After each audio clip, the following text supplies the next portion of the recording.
For decades, the American middle-class dream had a rhythm everyone understood. You worked hard, saved what you could, built a little stability, and believed the future would open up for you. But across the country, that rhythm has broken. People with steady jobs are finding themselves squeezed between paychecks that barely move and costs that never stop rising. Housing has shifted from a goal into a moving target that keeps jumping out of reach. Healthcare feels like a gamble. Childcare drains more than rent.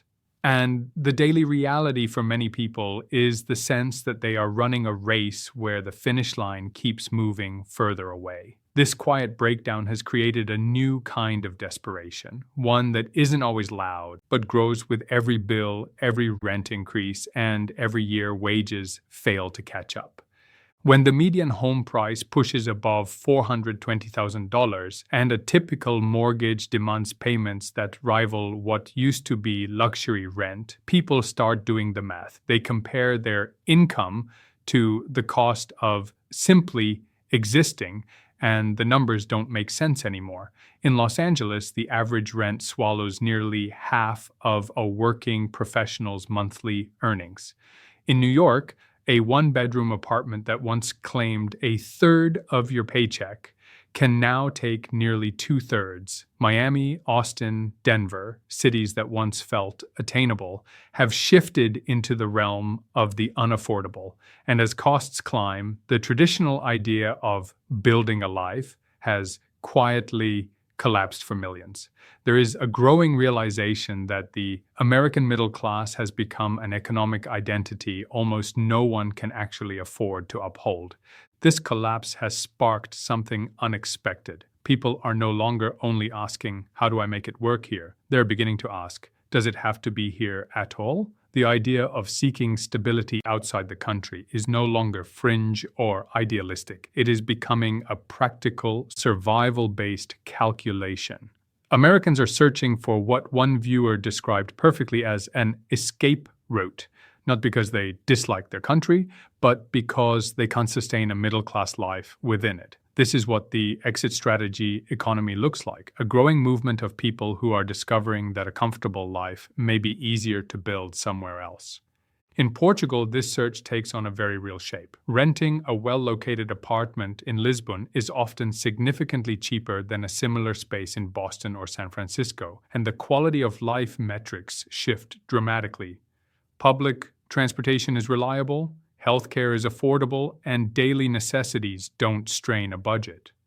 A grocery bill that might shock an American family feels manageable here. Even utility costs, from electricity to mobile service, drop considerably. People who felt constantly rushed back home describe rediscovering time. They talk about safety, the ability to walk through neighborhoods without anxiety, and the comfort of communities that move at a human pace. Portugal has become a refuge for remote workers, retirees, and priced-out millennials who realized the American dream wasn't dead. It had simply moved. Mexico offers a different kind of reset, a cost-of-living relief valve for people who need a dramatic reduction in expenses without sacrificing culture, community, or opportunity. Cities like Querétaro, Mérida, and even Mexico City provide living standards that would be unattainable for the same income in the US.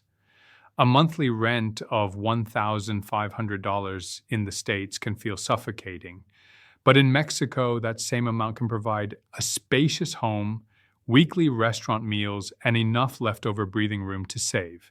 Expat communities are expanding with remote workers, small business owners, and younger Americans searching for a life where they can afford more than just their bills. It isn't without its challenges. Language barriers, safety differences, and residency rules require real preparation, but the economic contrast is hard to ignore. For many people, Mexico restores a sense of financial stability they haven't felt in years. Costa Rica attracts a different kind of mover, people looking not just for lower costs, but for a lifestyle that feels balanced. Housing outside San Jose can be significantly cheaper than similar suburban homes in the US. And the daily expenses of food, healthcare, and utilities give families the room to breathe that they lost back home. The pace is slower, the connection to nature is closer, and the healthcare system is consistently ranked among the best in the region. Many Americans who relocate here describe a sense of calm they didn't even realize they needed. It's not a place where everything is cheap, but it is a place where life feels stable again for people earning what used to be considered a normal middle-class income. When you compare the numbers directly, the contrast becomes unmistakable. The housing budget that barely covers a cramped apartment in Seattle can secure a modern, comfortable home in Portugal. The grocery bill that drains a family in Chicago becomes far less painful in Mexico. The healthcare costs that force impossible decisions in the US become manageable almost anywhere else. It's not that life abroad is universally cheap. It's that the balance between income and expenses makes sense again. People rediscover something they lost, the ability to plan, to save, to feel some level of security. And security is the foundation of the middle class. The emerging pattern is clear. Moving abroad restores something many Americans thought they would never get back: the ability to breathe financially. It rebuilds the time that was lost to hustling, commuting, and trying to keep up with a system that no longer supported them. It offers a version of life where owning a home isn't a fantasy and where the future doesn't feel like a threat. The new middle class abroad isn't about luxury. It's about having a cushion again. It's about stability, predictability, and the steady confidence that you're not one emergency away from collapse. The rise of Americans looking outward is rooted in something deeper than travel or adventure. It is a response to an economic reality that no longer aligns with the life people were promised. For many families, the numbers in the United States simply fail to add up anymore. And when the math doesn't work, people look for new equations. The escape route isn't about giving up. It's about choosing a future where the middle-class life is still possible. It's about searching for a place where the basic building blocks of stability still exist and where an ordinary income can still support an ordinary, livable, hopeful life. As more Americans explore these possibilities, a deeper psychological shift becomes visible. People begin by looking for cheaper rent or lower grocery bills. But what they often discover is something much larger: the reappearance of dignity in their financial lives. In the United States, even those who work full-time feel the constant tension of being one unexpected cost away from sliding backward. A medical bill, a rent increase, a car repair, any of it can wipe out savings that took months to build. When people relocate abroad, they frequently describe a kind of mental unburdening, a feeling that the ground underneath them is finally steady. They talk about how their income stretches in a way they haven't experienced since childhood. They describe how the relentless financial anxiety that once shaped every decision begins to fade, and how the absence of that pressure changes their entire outlook on life. This sense of regained control isn't rooted in fantasy or idealization of another country. It's rooted in the numbers. A household earning a modest American income might find that abroad they can rent a comfortable home, build an emergency fund, occasionally travel, and afford healthcare without fearing bankruptcy. They can eat real food, not the cheapest version of it. They can take their children out on weekends without calculating the cost afterward. These are small experiences in isolation, but together they create a version of life that feels balanced instead of strained. And when people get even a taste of that balance, it becomes very difficult to go back to a system where every step forward requires two compromises. What surprises many Americans is that this alternative middle-class life doesn't require them to become wealthy, retire early, or reinvent themselves. It simply requires relocating to a place where the cost of living still aligns with human income. In countries like Portugal, Mexico, and Costa Rica, the economy is structured in a way that doesn't push ordinary people to the brink. Housing markets aren't engineered for speculation the way they are in the United States. Healthcare isn't treated as a high-risk financial product. Daily expenses reflect the actual income levels of ordinary workers, not investment-driven pricing. When Americans encounter this alignment, it highlights just how distorted their expectations had become back home. The flow of Americans abroad is not simply a trend. It is a quiet referendum on the economic direction of the United States. People are leaving not because they lack patriotism, but because they feel the system no longer supports a stable life. The dream they were taught to pursue has drifted so far from reality that many no longer recognize it. They still want the same things their parents and grandparents wanted: a home, a sense of safety, a path forward, and enough stability to live without fear. But they are realizing that these things may no longer be available in the place where they were born, and this realization is reshaping how they think about the future. For many who make the move, the most profound change is not material, it's emotional. They speak about waking up without the constant tension that used to sit in their chest. They talk about having time again, about eating dinner with their family without rushing, about seeing their savings grow instead of shrink.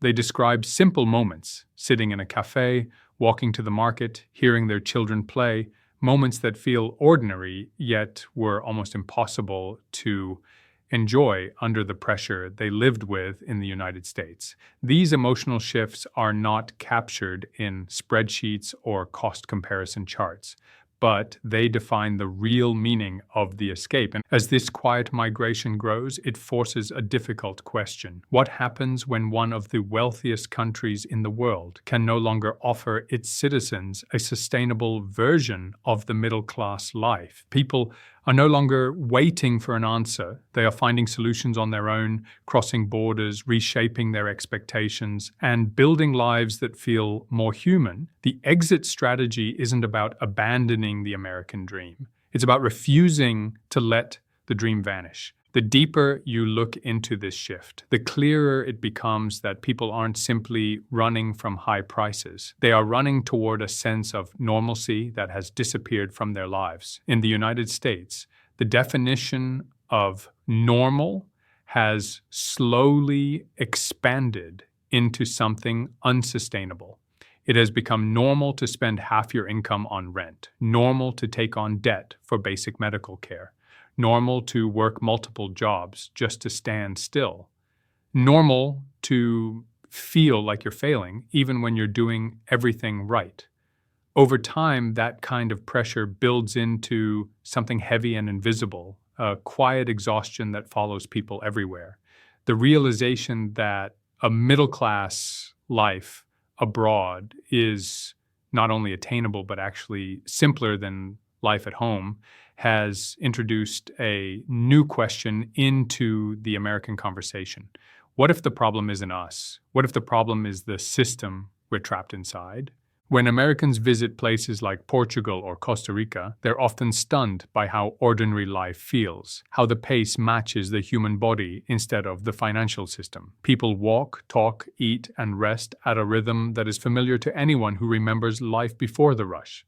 Parents aren't scrambling at every moment. Elderly neighbors aren't fighting through paperwork to afford medicine. Young people aren't crushed by the idea of never owning a home. This doesn't mean life abroad is perfect or free from challenges, but it does mean something powerful. The basic structure of daily living isn't designed to extract every ounce of energy from you.